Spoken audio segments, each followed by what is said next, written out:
On the morning of August 3, 1974, a Royal Navy frigate appeared off the coast of Herta, a jagged island in the Outer Hebrides. The ship didn't announce itself. It didn't signal.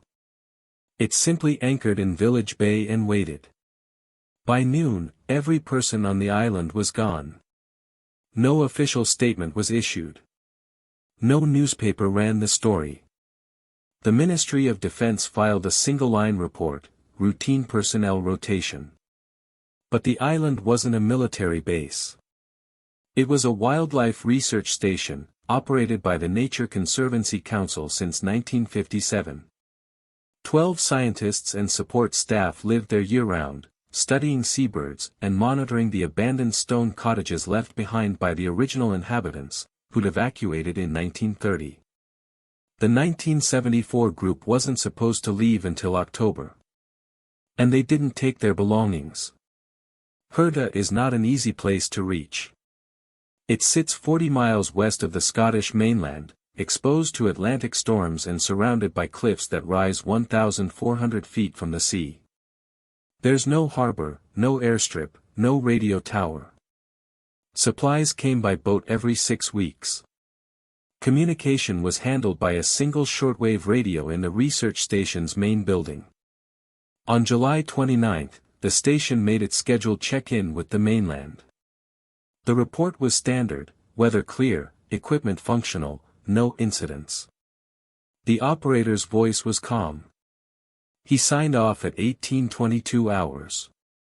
That was the last transmission. For 4 days, the mainland tried to re-establish contact. No response. On August 2, a decision was made at a level high enough that no written record of the discussion exists. The Navy was dispatched. When the ship arrived, the island appeared undisturbed. Smoke rose from the station's chimney. Laundry hung on a line outside one of the cottages. A rowboat was tied to the rocks near the shore, rocking gently in the surf. But no one came to meet the ship. A landing party of 6 sailors went ashore. They climbed the steep path from the bay to the village. The station sat at the top of the ridge, a squat concrete building with narrow windows and a flat roof. The door was unlocked. Inside, the scene was ordinary to the point of unsettling normalcy. Plates sat on the dining table, still holding remnants of food. A kettle rested on the stove, cold but recently used. Beds were unmade. A logbook lay open on a desk, the last entry dated July 30, wind NW 15 knots. Fulmer count complete. No anomalies. The handwriting was steady. In one of the sleeping quarters, a suitcase had been pulled from under a bunk. It was half-packed, clothes folded neatly inside. On the floor beside it, a watch and a pair of glasses. In the main office, a typewriter held a sheet of paper.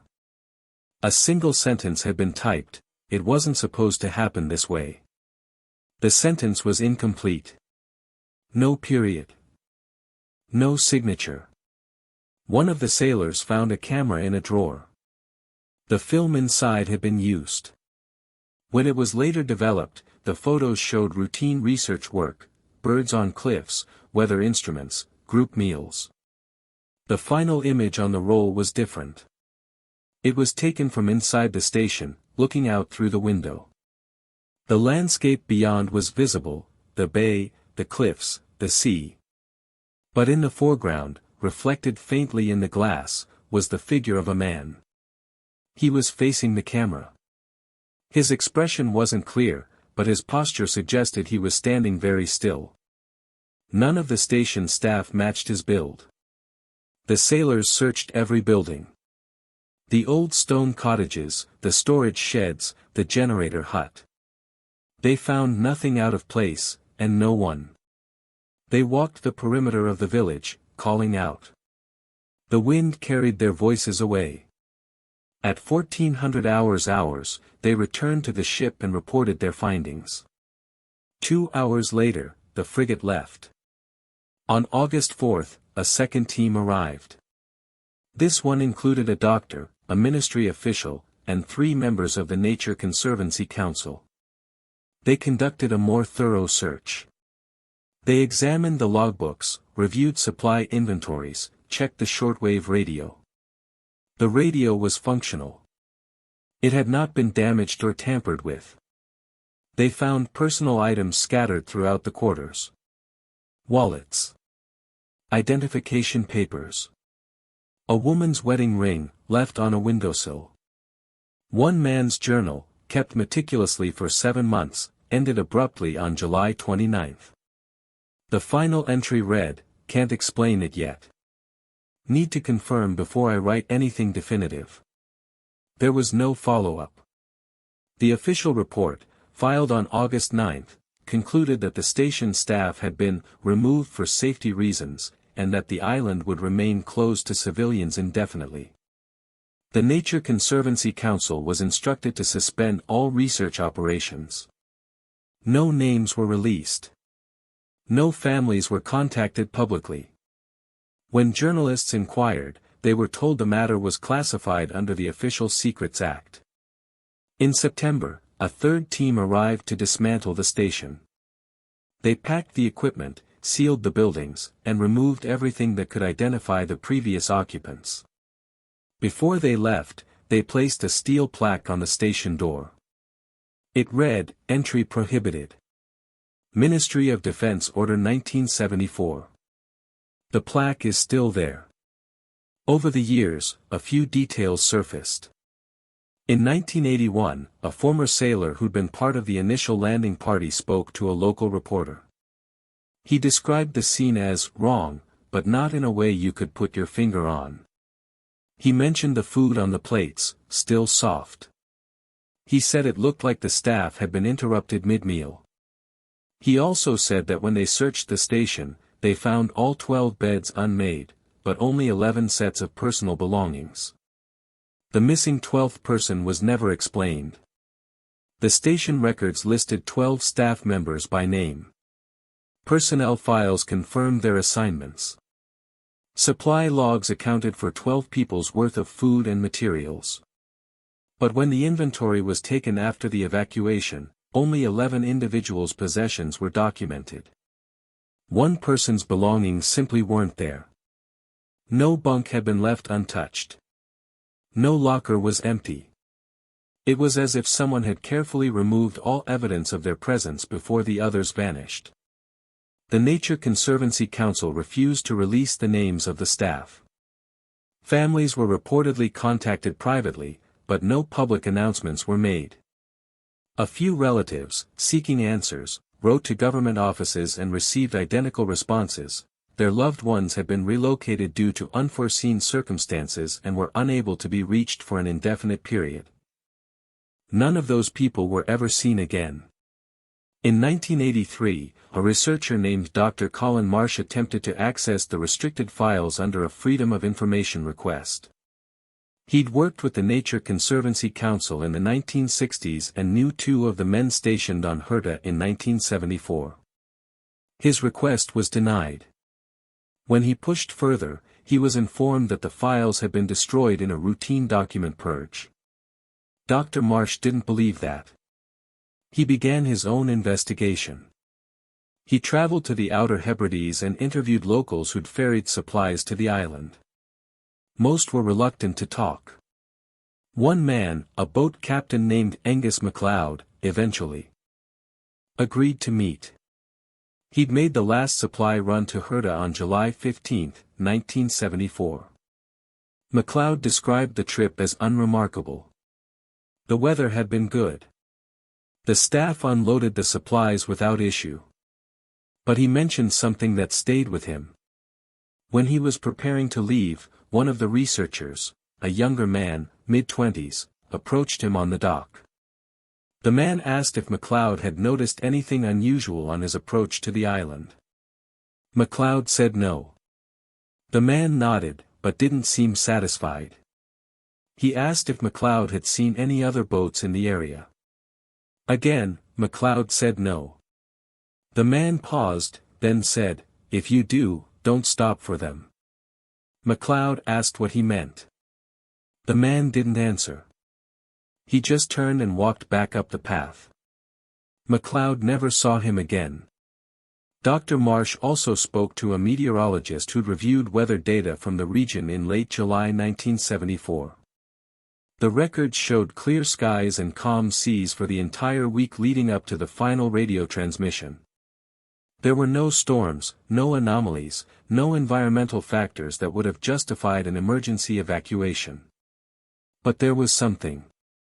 On the night of July 30th, a fishing trawler operating 20 miles southwest of Herta reported seeing lights on the island. Not from the station, those were familiar. These lights were described as moving, high up on the cliffs. The trawler's captain logged it as a possible research activity and thought nothing of it at the time. When Dr. Marsh tracked down the captain, the man had a different recollection. He said the lights moved in a pattern that didn't make sense. They'd sweep across the cliff face, pause, then reverse direction.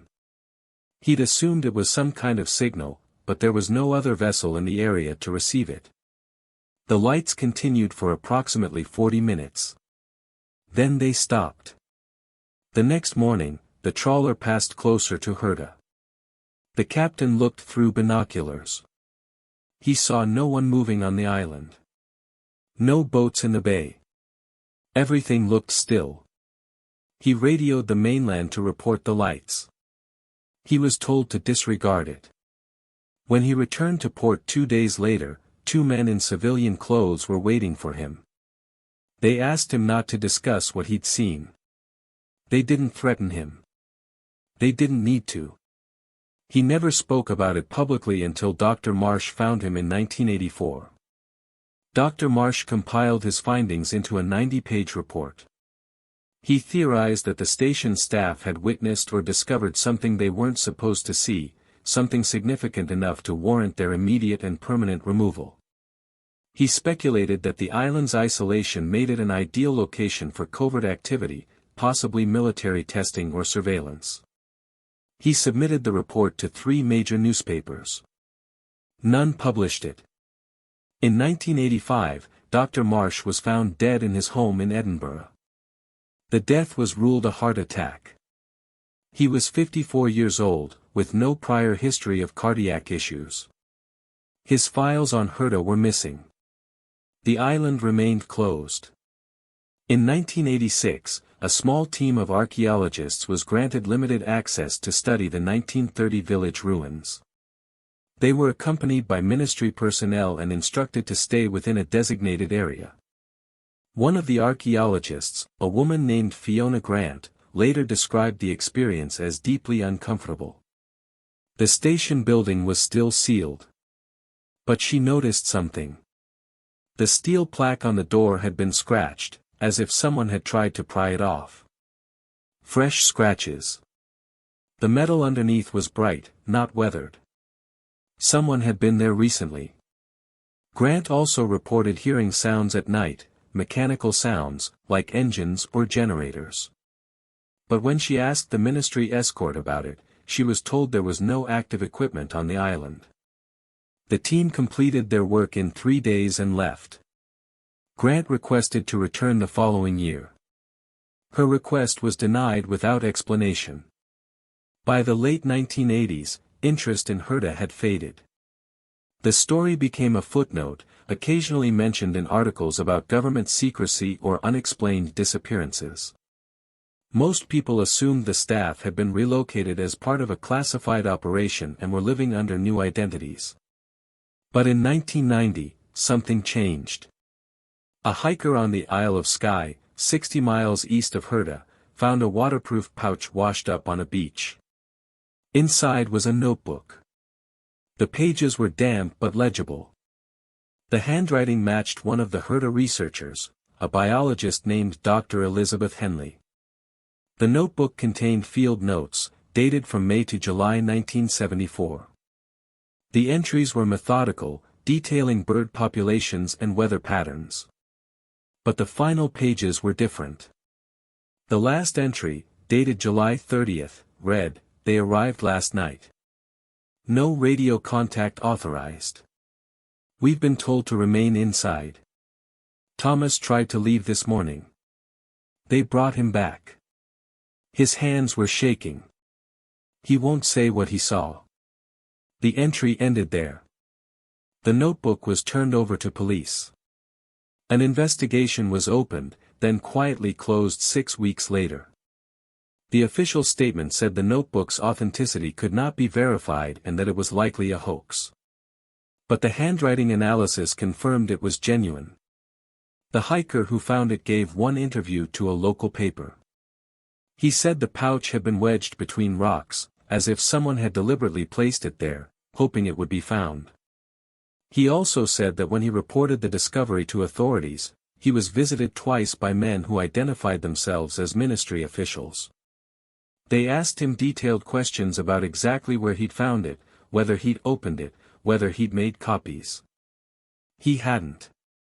They took the notebook and told him the matter was resolved.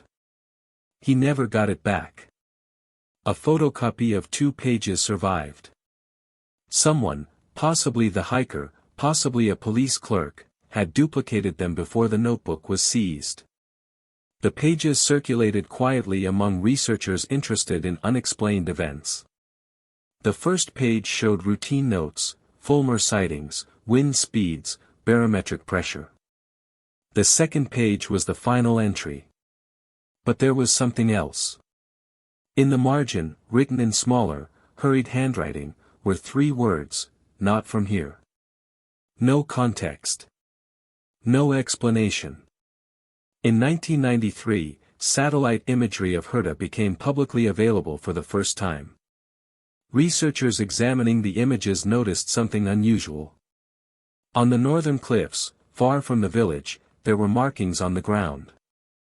They formed a rough rectangular shape, approximately 30 meters by 15 meters. The markings were too regular to be natural. A geologist who studied the images suggested they resembled the outline of a foundation, something built, then removed. There was no record of any structure ever being constructed in that location. The Ministry of Defense was contacted for comment. They declined. In 1998, the island was partially reopened to the public as part of a heritage conservation effort. Tourists could visit the 1930 village ruins, but the station remained off-limits. Visitors were required to register in advance and were prohibited from straying outside marked paths. A tour guide who worked there for 2 seasons later said that several tourists reported finding objects that didn't belong. A rusted metal canister, a section of cable, a small glass vial. Each time, the guide was instructed to confiscate the items and report them to site management. The items were never returned, and the tourists were asked to sign non-disclosure agreements. The guide quit in 2000. She said she felt watched the entire time she was on the island. In 2003, a documentary crew attempted to film a segment about Herta's history. They were granted permission to shoot in the village area but were denied access to the station. On their second day, the crew's equipment began malfunctioning. Cameras shut down without explanation. Audio recorders captured interference, low-frequency pulses that hadn't been audible during filming. One crew member reviewed the footage later and noticed something in the background of several shots. A figure, standing on the ridge above the village. Too far away to identify, but visible enough to confirm it was a person. No one else had been on the island. The crew was alone. They reported it to their escort, a ministry liaison who'd accompanied them. He reviewed the footage, said it was a shadow or a trick of the light, and asked them to delete it. The crew refused. That night, their hard drives were corrupted. All footage from the trip was lost. The documentary was never completed. In 2007, a retired Navy officer published a memoir. In it, he mentioned briefly serving on a frigate that had been dispatched to a remote island in the Hebrides in 1974. He described the crew being ordered to maintain radio silence during the entire operation. He also wrote that after they returned to base, the ship's logs for that week were removed and replaced with fabricated entries. He didn't name the island, but the timeline matched. The officer died 3 months after the book was published. Natural causes. By 2010, most of the people directly involved in the 1974 evacuation were dead or untraceable. The few who could be located refused to speak. One former ministry official, contacted by a journalist, said only, "Some things stay buried for a reason." The island's visitor numbers declined. The Heritage Trust struggled to maintain the site. In 2012, a winter storm damaged parts of the village, and repairs were delayed. The island saw fewer than 100 visitors that year. In 2015, a group of amateur historians using archival research discovered personnel records for 2 of the HERTA staff. The records showed both individuals had been employed by the Nature Conservancy Council until July 1974, at which point their files simply ended. No resignation. No transfer. No death certificate. The historians submitted a formal inquiry. They received a letter stating that the individual's records had been sealed under national security provisions and would remain classified until 2044, 70 years after the evacuation. No explanation was given for why wildlife researchers would be subject to national security restrictions. In 2018, a woman in her 70s contacted a Scottish newspaper. She claimed to be the daughter of one of the HERTA researchers. She said her father had disappeared in 1974 and that the family had been told he died in an accident, but no body was ever recovered. She'd spent decades trying to learn the truth. She said that in 1975, a year after the evacuation, she received a letter. No return address. Inside was a single sentence, "Tell them I didn't leave by choice." The handwriting was her father's. The newspaper investigated. They found records of the man's employment with the Nature Conservancy Council. They found his daughter's birth certificate. They found no death certificate, no burial record, no official documentation of his fate. They published the story. A week later, the woman's home was broken into. Nothing was stolen, but her father's personal papers, letters, photos, documents, were gone. She moved shortly after and refused further interviews. The newspaper's editor later said that during their investigation, they'd been contacted multiple times by individuals identifying themselves as government representatives. The callers didn't threaten legal action. They simply suggested the story wasn't in the public interest. The editor published it anyway. It was the last major piece of journalism about HERTA.